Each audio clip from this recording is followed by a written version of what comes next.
Well, now look, never forget the power exercised by our politicians, and that's a consequence of the fact that we don't challenge that power. Nothing confirms the double standards more than the resignation at the weekend of the UK Health Secretary Matt Hancock. Hancock was caught on closed-circuit TV clinching and kissing his aide, Gina Coladangelo, in his central London office. The two, it appears, were having an affair. But what must be of genuine concern is that their clinching and kissing was filmed with a closed-circuit TV camera hidden inside a smoke detector.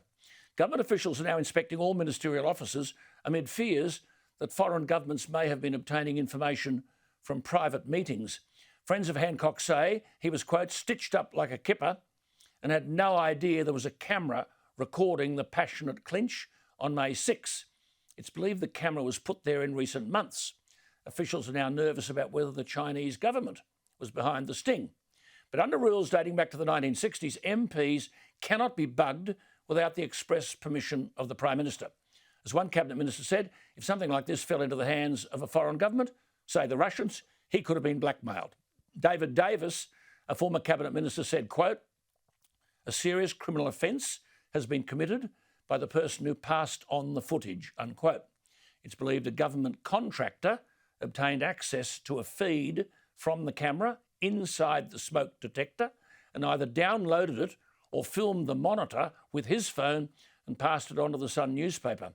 Now, the means don't justify the end. However, the health minister was responsible for guidelines and hugging was banned under them, while socialising indoors between people from different households was illegal.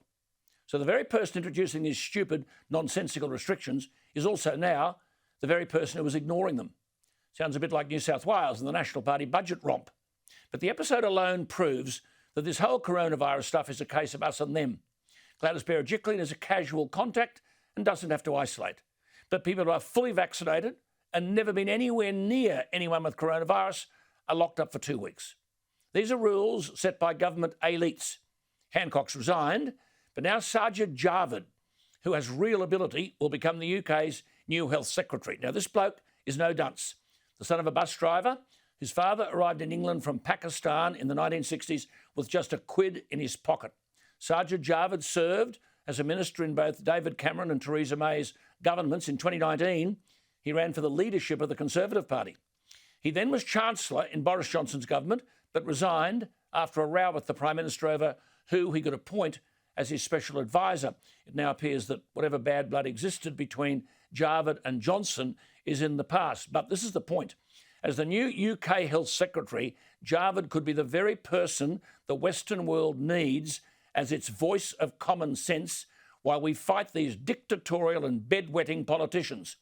In his first interview, he said he'll push for all lockdowns to end as soon as possible over fears of the cost of shutting down the economy. A close source to Javid has said of him, he's a real lockdown sceptic. He's convinced that in a few years' time, with the economic costs so high, everyone will be thinking, why the hell did we do that? The tilt in the cabinet has just shifted quite considerably, unquote. This is music to our ears. Another Downing Street insider said that in the past year, Sajid Javid has had massive concerns about the cost of lockdowns, not just economically, but also socially. Last year, the former Chancellor was the most prominent Conservative to break rank and publicly call for the economy to be opened as swiftly as possible.